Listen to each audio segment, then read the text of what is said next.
was born in a day where my father had a match. My daughter was born when I had a match, and my son was born when I had a match.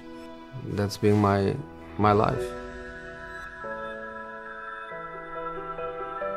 There are many ways to be or not to be.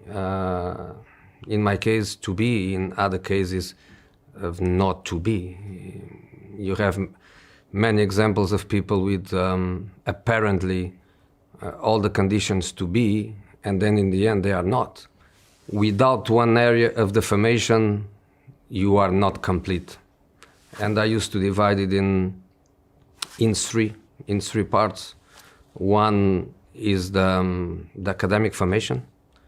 One is your experience and your understanding of the game that comes from the experience you had in the game. So I think people that they were big football players, they have this part that I think is also very, very important. And the third part is your talent. That doesn't come from the formation, is your talent. It's like the School of Arts, for example.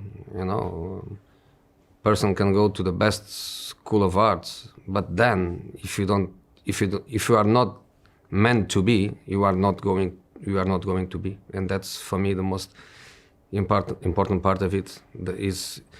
Is in your blood, is genetic, is in your DNA. Do you have the talent or you don't have the talent?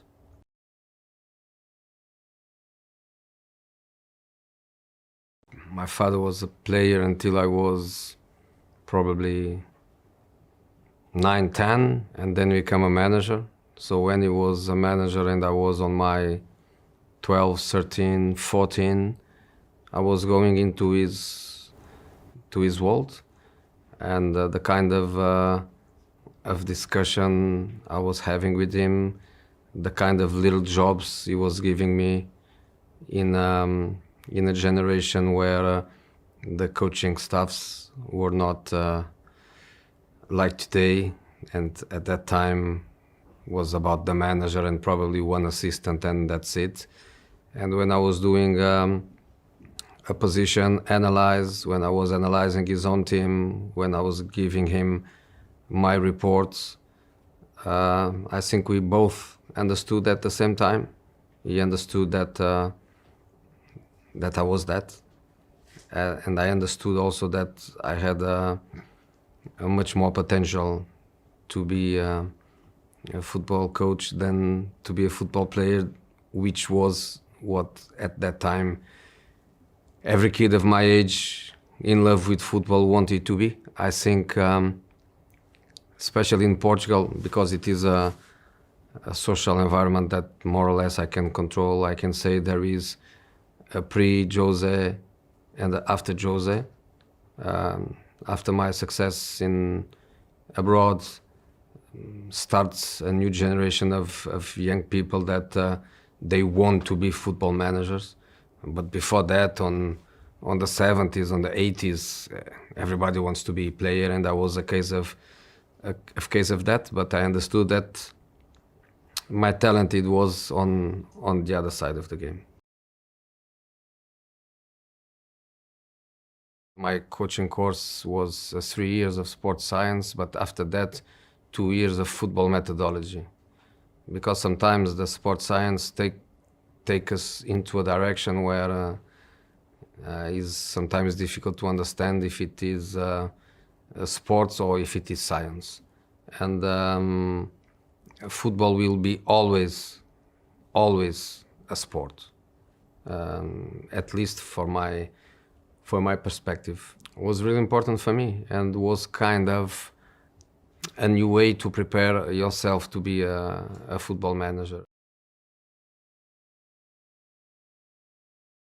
The incredible thing was that because I was working in a club before Porto, Yelيه, of course, I was working with a club with not the financial potential to think big, to buy big, and to scout in the top let's say, places, I was really aware of lots of young talent in smaller teams. We were not afraid to change completely the direction of Porto by getting the best young players in the smaller clubs in Portugal. We didn't get one single player by millions or coming from top clubs. Everybody was young, was angry, had big motivation, had big desire.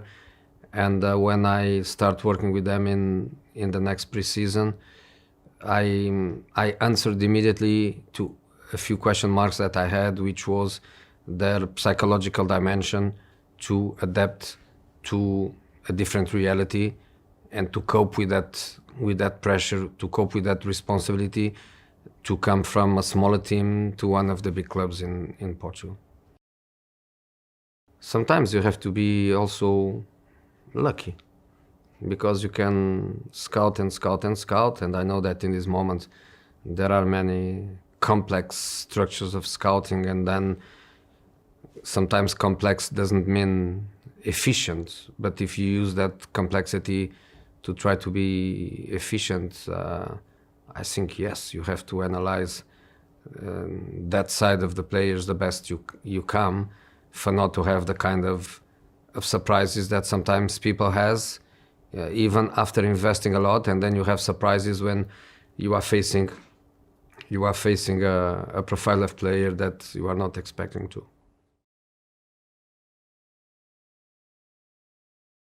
I remember that my question mark at that time was how that group of players were going to face the atmosphere of an European final, and I was trying to analyze it since the moment we land in Sevilla, with everything around the final that was there. I played the final, an European final, before that, when I was in Barcelona, and only my Portugal keeper, that was also with me in Barcelona at that time, had that experience of playing an European final. And everything around, when you land, the hotel, the people, the number of fans, the crazy atmosphere in the city, the opposite fans.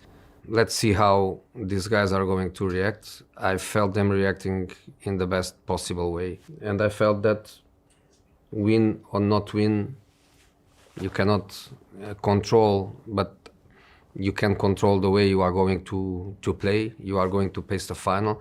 I understood immediately that the boys were ready. We were winning 1-0 and they equalized, and then we were winning 2-1, and then they equalize again, and then you go to extra time, and it's hard, even for us from the outside. Is really hard, because a final is, in the majority of the career, especially when you are in Portugal, you think that probably is now or never. You think that is a unique occasion. We were far to imagine that 12 months later we were all playing a Champions League final. So we look to that match as that's the match of our life. That's the match of our career. We can take an European Cup to our country and to our careers, and even our careers, if you want to think about yourself, can explode with that achievement. And we were there. We were there for that. I also feel that Celtic was, and I felt that during the game. They also were there to win it. That's why it was an absolutely fantastic final.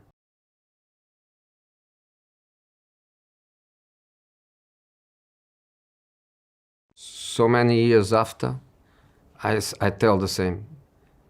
Sometimes the best investment that you can do is to keep your best players. So when even now people speaks about that club spent X millions buying, and that team didn't buy anyone, I always say, who did they sell? They didn't sell anybody. So they kept all the top players they have. So that's the best investment. And in Porto that season, everybody stayed. So Deco, Ricardo Carvalho, Paulo Ferreira, Valente, Maniche, everybody stayed from one season to the next.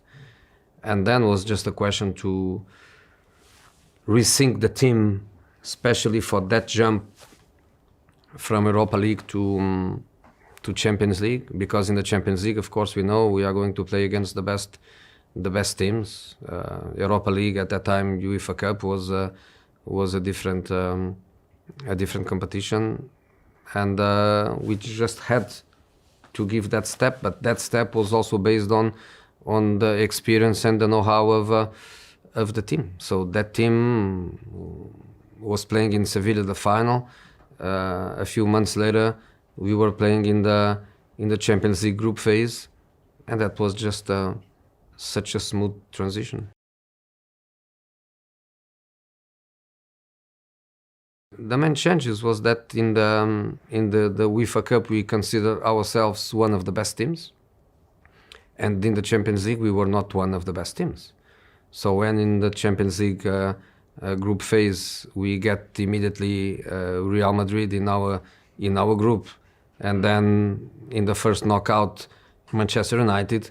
In UEFA Cup our group phase was a team from Poland, a Turkish team, then Izlispor, and then we get Lazio and Celtic, but the Champions League is the Champions League. So we know that we are not the best team, and we need to reformulate a little bit our way of seeing the game, because many people think that talent is the only way to win football matches, but there is also the strategic side of the game, and sometimes you need that. Maybe one day I tell everything about my career. Maybe I never tell, but the night before that game, so without knowing what was going to happen, I was in the hotel in Manchester before the game, and I had one agent to take me to another hotel to meet the CEO of a big English club, not the club that I moved for. Was not Chelsea. So I had the doors open even before that. Then obviously you do that, you win the Champions League, makes it obviously different times, because at that time I remember that 2004-05, only two managers from abroad come to England, and was the Champions League winner and the UEFA Cup winner was me and Benitez. Different periods. Now is so much easier to come. At that time was really difficult.